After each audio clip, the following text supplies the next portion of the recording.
చిన్నపిల్లల టమ్మీ పైన కాయిన్స్ పెడితే నిజంగా వాళ్ళు పడే బాధ నుండి రిలీఫ్ ఉంటుందంటారా? అసలు స్విచ్ బోర్డ్కి ఎరేజర్కి సంబంధం ఏంటండి? అసలు ఆ వీడియో తెలుసుకోవాలంటే మాత్రం ఈ వీడియో చూడాల్సిన. Hi all, welcome back to Yashasvi మనిషిగా కుకింగ్ అండ్ టిప్స్ ఛానల్. అందరూ ఎలా ఉన్నారండి? నేనైతే సూపర్గా ఉన్నాను, మీరు కూడా సూపర్గా ఉన్న హార్ట్ఫుల్గా అయితే కోరుకున్నాను. ఫస్ట్ టైం మన ఛానల్ ఎవరైనా చూసిన వీడియోలోకి వెళ్ళి నచ్చితేనే సబ్స్క్రైబ్ చేయండి అండ్ యూస్ఫుల్ అనిపిస్తే ఒక లైక్ ఇచ్చింది, దానివల్ల నాకైతే మోటివేషన్గా అయితే ఉంటుంది. అండ్ స్కిప్ చేయకుండా చూడడానికి అయితే ట్రై చేయండి. సూపర్ టిప్స్ అయితే వచ్చేసాను, ఏమాత్రం ఆలస్యం చేయకుండా వీడియోలోకి వెళ్ళిపోదాం.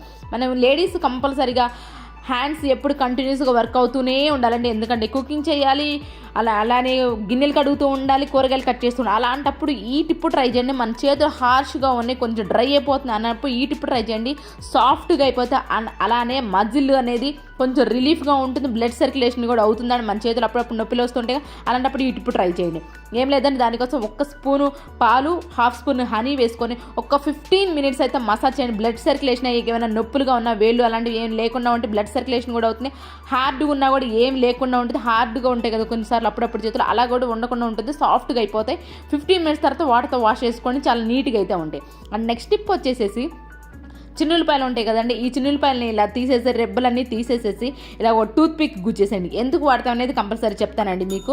టూత్ పిక్ని తీసుకొని అలా గుచ్చేసుకున్న తర్వాత డబల్ టేప్ ఉంటుంది కదా, డబల్ టేప్ని తీసుకొని మన గ్యాస్ పొయ్యి ఉంటుంది కదండి, గ్యాస్ పొయ్యి ఎక్కడైతే ఉంటుందో దానిపైన కొంచెం పైన దానిపైన ఇలా అంటించేసింది. ఇది ఎందుకు అంటిస్తున్నామంటే మ్యాక్సిమం ఇది నైట్ పడుకునే ముందు అంటించేసాం. మనం ఊరెళ్ళే ముందు అంటిస్తే ఇంకా మనకైతే బెటర్ రిలీఫే ఉంటుందండి. ఎందుకంటే మనం ఊరెళ్ళేటప్పుడు డోర్లు మొత్తం క్లోజ్ చేసి వెళ్తూ ఉంటాం కాబట్టి బొద్దింకలు అయితే గ్యాస్ దగ్గర బాగా అయితే ఫామ్ అయిపోతుంది. దాని నుంచి ఈ ఘాటు వాసనకి రానే రావండి. ఈ టిప్ ట్రై చేయండి, చాలా బాగా వర్క్ అవుతుంది. ఒకవేళ టూత్ పిక్ లేదనుకోండి, ఇలా పెద్ద పిన్నీస్ తీసుకొని ఇలా వైర్ ఉంటుంది కదా, కంపల్సరీ దానికి ఏదైనా స్క్రూ ఉన్నా సరే దానికి పెట్టేసేయండి. మంచి రిజల్ట్ అయితే ఉంటుంది. బొద్దింకలు తిరగనే ఒకసారి ట్రై చేయండి ఈ టిప్పు. అండ్ నెక్స్ట్ టిప్ వచ్చేసి స్పెక్స్ యూజ్, ఇలాంటివి అయితే గ్లాసెస్ మామూలు మన సైట్ ఉన్న గ్లాసెస్కి అయితే వాళ్ళు క్లాత్ ఇస్తారు కదండి, అవి దాంతో అయితే క్లీన్ చేసుకోవచ్చు.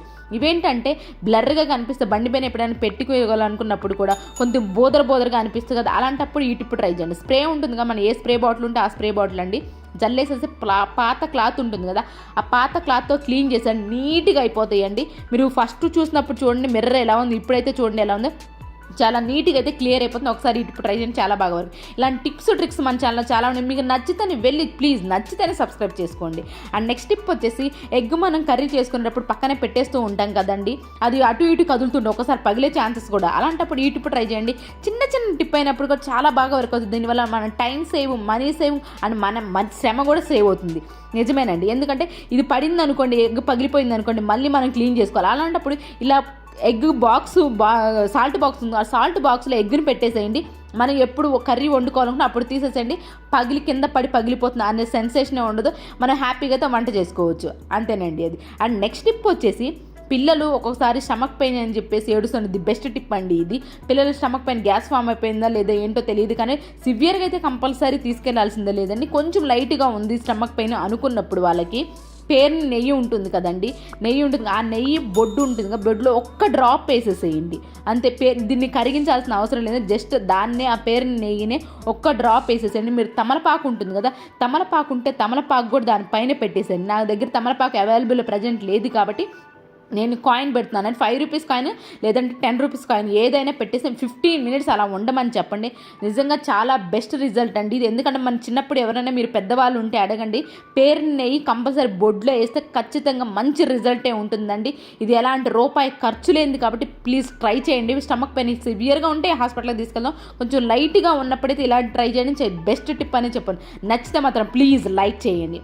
నెక్స్ట్ టిప్ వచ్చేసి ఇలాంటి స్విచ్ బోర్డులు కొన్నిసార్లు చాలా దుమ్ము పట్టి ఉంటాయి కదా, అలాంటప్పుడు ఎరైజర్ ఉంటుంది కదా, పిల్లల ఎరైజర్ స్కూల్లో వాడే ఎరైజర్ని తీసుకొని నీట్గా ఎంత నీట్గా క్లియర్ అయిపోతుందో చూసారా మీరు కూడా. నిజమేనండి, ఈ స్విచ్ బోర్డులు ఎప్పుడైనా సరే మీకు పాడైనప్పుడు ఇలాంటి దుమ్ము అలా పడినప్పుడు పిల్లల బ్యాగ్లోంచి ఎరైజర్ తీసేసేయండి, స్విచ్ బోర్డ్ని క్లీన్ చేసుకోండి. వైప్స్తో కూడా క్లీన్ అవుతాయండి. వైప్స్ ఇన్ కేసు లేవు అనుకున్నప్పుడు ఎరైజర్ అయితే కంపల్సరీ ఉంటుంది కదా పిల్లలు ఉన్న ఇళ్ళలో, దాంతో ట్రై చేయండి, చాలా బాగా అయితే వర్క్ అవుతుందండి.